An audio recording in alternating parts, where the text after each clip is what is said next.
Welcome to Invictus Motors. We've got this McLaren 570GT. This is one of two McLaren 570GTs that we have in stock. And this is finished in this gorgeous grey, with almost these Orient grey alloys as well, with this blacked out roof and the blacked out glass coming out all the way to the back. The McLaren 570GT has so much drama to offer. I mean, the way these cars are designed and built is an absolute joy. It's a work of art. And I know they get a lot of slack. Well, McLaren as a brand gets a bit of a slack for reliability. I mean, we tend to do quite a few of these McLarens and we find them an absolute joy and very easy to work on, because underneath all of this is an engine and a transmission, and just like the technology you would expect on any other car.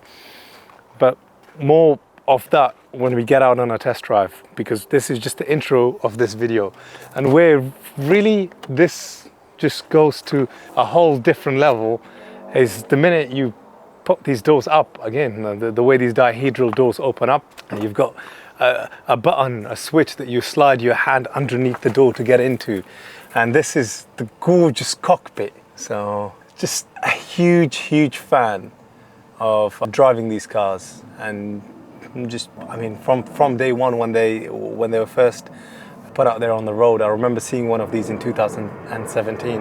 I really wanted to own one since then, and this is everything it has to offer. Just pure joy, and nothing is amiss here, because it's designed with purpose. It's designed to offer you an amazing experience. It's incredibly driver focused. Practical enough to say that the GT is obviously the Grand Tourer version, so a slightly bigger boot at the front and more space there behind the seats. So let's get out to taking this out for a drive. Let's experience the drama that the McLaren 570 has to offer. The difference between the GT and the 570S is quite minimal. What you find in the GT is this glass roof. I think it's amazing, it brings in a lot of light. And then obviously you get some extra storage space there at the back. Just giving the thumbs up to my cameraman. And obviously the suspension on the GT is, I think, was it a couple of percent softer? Can't remember the exact precise percentage. And overall, obviously, if you want something with a softer suspension, something that you can drive literally every single day. I was reading a review of one of the journalists from the Auto Express online side of things, and in his first couple of weeks or maybe months of owning one of these, he'd driven it 3,000 miles. Let's start it up now. So to start it up, start engine button there and deactivate stop start as always. Put it in drive, deactivate the handbrake. And the very first point that I want to tackle in this is the criticism these cars receive, and just for its overall reliability. I think some of it is absolutely stupid, because overall my experience on these cars have been nothing but incredibly positive. Yes, it's a low sports car, and you've got the front hydraulic nose lift, which is what I'm raising right now, because the road to our barn is full of potholes and a very rough road. So that hydraulic front nose lift works superbly well. People complain that it's a bit noisy when it's up, especially when they're driving around in and around London with those humongous humps. I mean, anything with a front axle lift that has to lift a 1.3 ton car, especially at the front, will be noisy to some degree. And then people encounter issue when they're opening the door that the glass have broken or shattered. It's little things. Being patient, you know, when you press the button, let the window drop. You know, when you start one of these cars, deactivate the stop-start system, because, you know, when you get up to temperature and you've driven for an hour or 2 hours, what you don't want is the engine cutting out suddenly on you. All of this information is in the McLaren's handbook. You know, I can carry on talking about the little niggles. Yes, you will encounter them if you don't look after them. But let's now focus on the positive. Let's now focus on why, stylistically, design-wise, this is the best looking sports car. And it then sort of deceives you into thinking that it's probably drives not as good as it looks. but it's impressive. The whole gearbox, you know, the engine, the mid-engine that this has, everything about it is nothing but absolutely exquisite performance-wise. As soon as you get to about 50 miles per hour, the front nose lift drops as well. Performance figures-wise, 3.8 litre twin turbocharged engine producing 560 brake horsepower, 660 newton meters of torque, 0 to 60 miles per hour possible in 3.4 seconds. One of the rare few sports cars out there that does just above 200 miles per hour as a top speed. My experience on having quite a few of these, I mean, this is alone the third, I think, McLaren GT that I've had in stock, you know, and probably in the past I think we've had about 2 McLaren 570Ss in stock. None of these issues that people talk about are issues that we've encountered. We've, you know, encountered things like not having on trickle charge and the battery's died on you. So a bit of a process that involves, you know, obviously trickle charging the battery back up again, and then obviously connecting the McLaren diagnostic system to it to reboot everything back to standard, you know, as it left factory.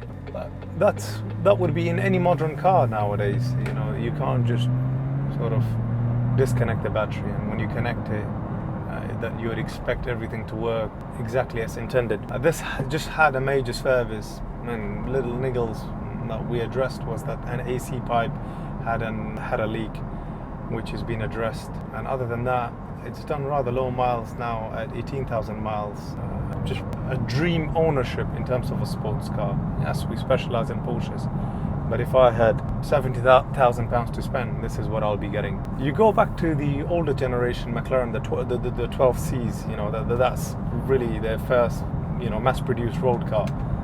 The cheapest of those McLarens are advertised and listed on the net for £60,000. So for a little bit more money, being able to get a 6 or 7 year old newer McLaren, new technology, better reliability, and they've come a long way. They've improved this car massively, and we work on McLarens ourselves. We work with another specialist. So if you do buy one of these from us, you know, we can handle and take care of the servicing side of things. Now, it's got the 7-speed SSG gearbox, and I'm actually just going to put this in sport. Sorry, I'm just going to press the active button and then turn this, put it in sports mode, put the handling in sports mode as well, put it back into normal mode, and I'll put the handling side of things back into sports mode. Yep, all registered onto the system. Actually, this flat bottom steering wheel, very engaging, light steering wheel. I'm just going to use the paddle shifts to drop it a gear, or drop another gear to third. This is very well spec'd. You've got this tanned brown interior with the Bauer and Wilkinson sound system. You've got the Iris infotainment system, allows you mobile Bluetooth connectivity, digital cockpit, front and rear parking sensors, including the fact that this has a rear camera as well. This is a rather small car. In essence, you would argue that with these design lines, one would find it very difficult from a viewpoint of view to actually look around the vehicle. But it's really easy to drive, and sometimes when I've had customers either to test drive or to view or to even buy, they're incredibly nervous. It's like any other car, there's nothing to be nervous about. This is at 5,000 RPM, third gear, doing 60 miles an hour. What a sound it produces, and that alone speaks for itself. Should some people want, yes, they can tune the exhaust system, you know, make it louder, use Litchfield to do a stage 1 tune on it, etc. I prefer my cars standard. I prefer to have them as intended from factory. I mean, very minimal designed, you know, the buttons making it ergonomically very easy to actually, you know, use the drive, neutral, reverse, what you would normally see in the Ferrari, and the paddle shifts, and the way your hand just goes around the steering wheel. It's very easy, you know, to kind of get into the whole feel of driving one of these. And even if you need to daily one of these, it's doable, easily doable. And some days I'm tempted by dailying one of these and driving it every single day to work and home. Right now I've put the suspension into a slightly stiffer mode, return it back to normal, both the powertrain and both the handling, and just drive this like any normal car. Every time I sell the McLarens that we have in stock, I'm like sort of urging to get another, and just to look for another one again. You know, it's something that I crave immediately. So nice to be able to do this job and to be able to take one out for a drive whenever I can. And I know this review in comparison to the other two reviews that I've done on the McLarens, it's probably a lot more slower paced, but you know, it's important to actually tackle some subjects in relation to reliability, in relation to the whole car and why certain things encounter. And sometimes when people vent out there on the internet talking about a certain problem or a certain issue in relation to a car or a manufacturer, they're doing this because that issue they've had potentially is, you know, self-caused, rather than tackle and resolve that issue. You know, venting probably makes them feel that they're constructively addressing it, and it's not at all, because there are a lot of people that have sold thousands of these cars, with a lot of people having incredibly positive experience, and there are specialists that specializing in maintaining these and, you know, selling these, as well as the main dealers. And so if you're having a good time with it, you're not out there on the internet to talk about the negativity of these cars, because you've got either minimal or no negatives to actually share about these cars. As I said, from my side of things, my only negatives have all arisen from the fact that we let a battery die on one of these. And as I said, that is to be expected. I mean, that's just what tends to happen when you let a battery die. So if you're having a great time and you're experiencing a lot of positives, you're not necessarily out there on the internet typing up an essay, putting other people potentially off from buying one of these. And when you're in a situation like I've discussed, a negative situation, sometimes what I do tend to find is the main dealers, unfortunately, seeing people that own one of these thinking that they have a lot of money and that they can pay a £4,000, £5,000 or £6,000 bill. My opinion would be to stay away from those kind of garages or main dealers, or even if they're specialists, because ultimately doing, i.e., you know, we've done a major service on it, you know, that's obviously in-house, internally, a trade costing us £396.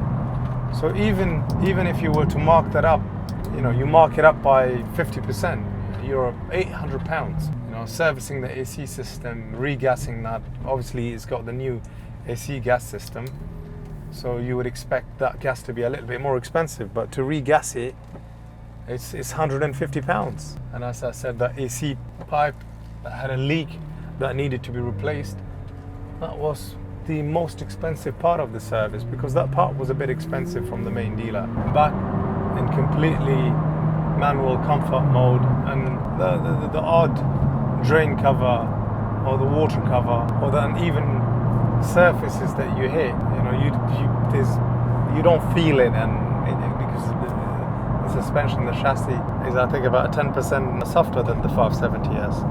But everything that you get here from a lifestyle side of things, with that glass roof, that glass back, with that extra storage space, where you can easily get a medium-sized suitcase there, another one in the front boot, and loads of other space around it, makes it that bit more practical, especially when you want to be taking it away to the south of France or onto any of the European tours. The 7-speed SSG gearbox, I love how it works. It gets up to gears to the 5th and the 6th gear, and when you're braking, it just drops so exquisitely well. You can hear those gear changes, but they're not sort of a back braking or jerky gear change, or whether it's a shift down or a shift up, which is what you tend to sometimes find in the Aston Martin Vantages. It's beautifully crafted. This is my conclusion now.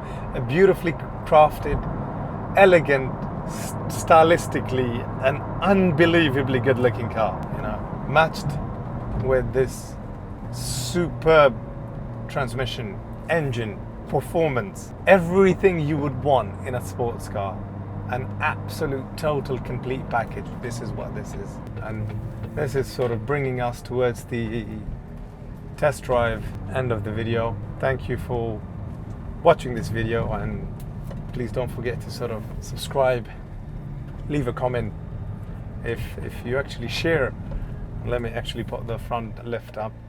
If you actually share the sentiment that I've so far shared with you about this the McLaren brand or the McLaren 570, you know, if you're someone that kind of shares everything that I've shared with you so far on this vehicle, just, you know, leave a comment and, you know, let me know what your ownership, whether that be good or whether that be bad, you know, leave those comments down there in the comment section, and I'm curious to read them, to hear them. And yeah, once again, thank you for listening. Thank you for watching.